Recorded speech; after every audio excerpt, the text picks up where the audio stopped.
So I want to share something today with you. I think everybody can really relate to it. And I say everybody can relate to it because we've all had past experiences that maybe we don't feel comfortable with other people knowing. Maybe it was like a hit and run type of situation. Maybe only we know.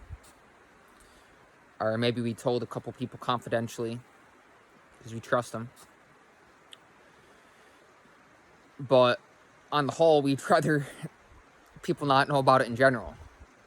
Maybe we don't feel comfortable putting ourselves out there and telling the whole world about our dirty laundry, so to say. So I'm going to tell you about some of mine today to convey to you that it's all good to be open-hearted. There's really nothing to hide.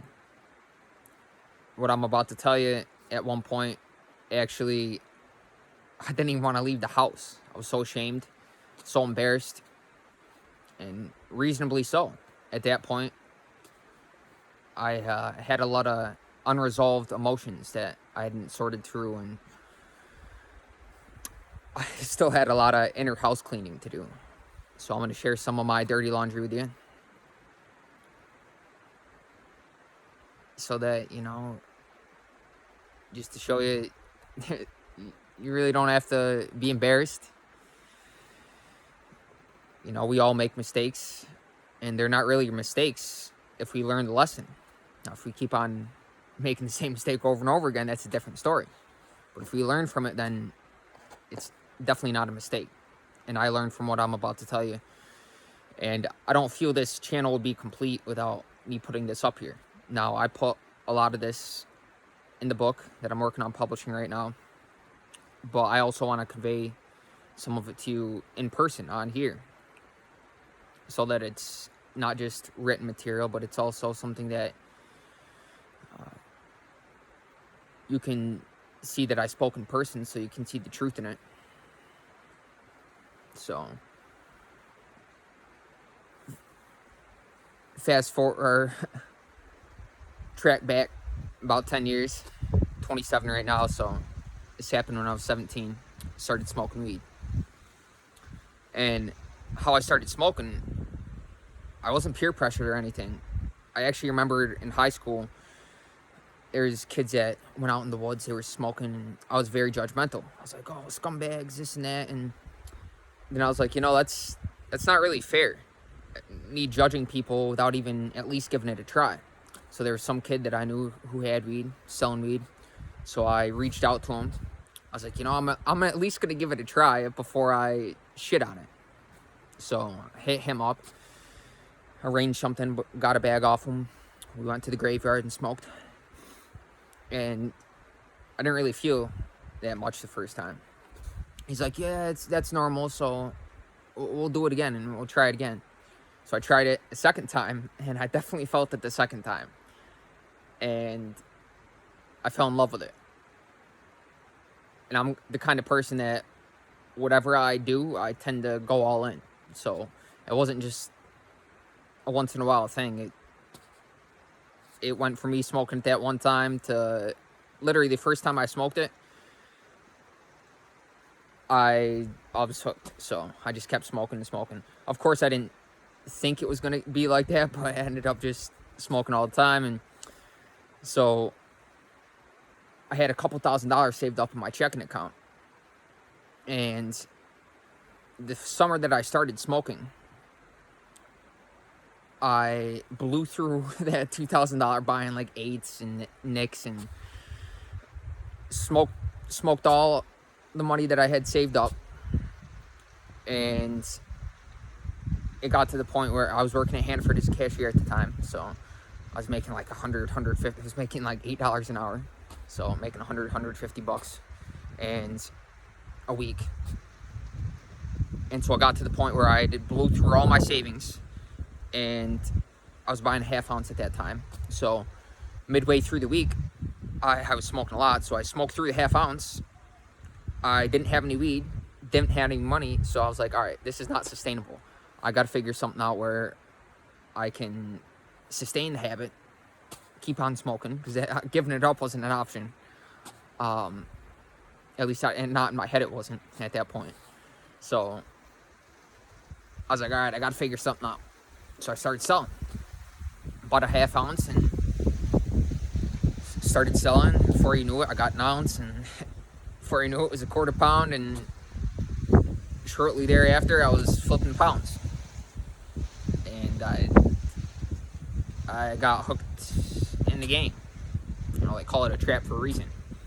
I was trapping. I was trapped in the game because you know, the longer you do it, it's easy money, you know what I mean? So at that point, my values were out of whack. I was very self-centered. And, you know, I got all the bling, the Versace chain and the glasses. And I actually bought a Dodge Charger with all the bells and whistles, fully chrome and all that crap off my plug, my dealer, which obviously that wasn't a good idea. I was actually still living with my grandma at the time, and she lived at that house for 30 years. And she said as soon as I got that Charger, she hadn't seen as many cops drive down the street in those 30 years than like a month or two after I got the Charger. She's like, more cops have came down in the past couple months since you've got that car than the 30 years that I've been here. So obviously the car was already hot. And shortly after I got the car, I ended up getting busted. And it ended up being a blessing in disguise, honestly. So I got a 4-year probation sentence. I got out of jail time because I snitched. And that's what I was really embarrassed about. I didn't even want to leave the house. I was so ashamed. I was very, I was beating myself up, and rightly so, because, you know, I was very young, had a immature mentality, and had a lot of stuff to sort through at that point. A lot of unresolved, pent-up emotions, and like I said, it was a blessing in disguise because it really helped me grow up quick. My mom said it like this. She's like, you just went through your midlife crisis when you were 19, that's all. So I started smoking and flipping weed when I was 17. Got busted at 19, had a 4-year probation sentence. And right around 23, I picked up the habit again, started smoking again. Even though I was clean the whole probation sentence.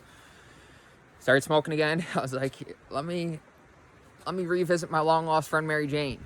It's been a second since I've paid her a visit, so before you know it, got back smoking again. And I conveyed this to you because I was really thinking about the last video, and you know, I don't want to come off like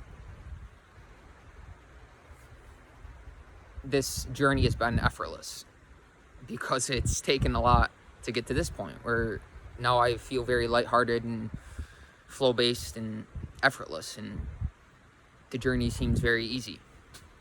But to get to this point, I had to do a lot of inner work. Had to really learn how to control myself and take control of my actions and habits. And there was a lot of stuff along the way that I had to learn, but now I feel like I'm on the other side, so to speak. But I still have the mentality that I'm a lifetime student. There's always stuff to learn.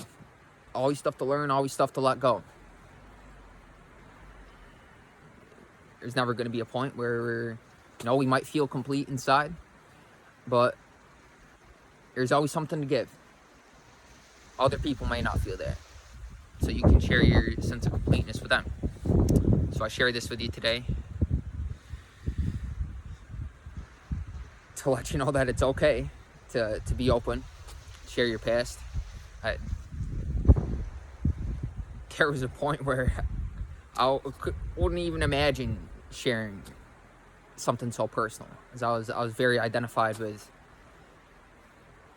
like I said, my values were out of whack, and This is just a testament to, some personal growth. And it's not like a pat on the back type of thing,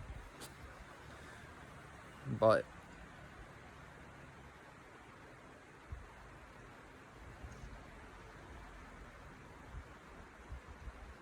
something that I had my heart to share with you today. So I hope you found some value in it. I'll share something again with you soon.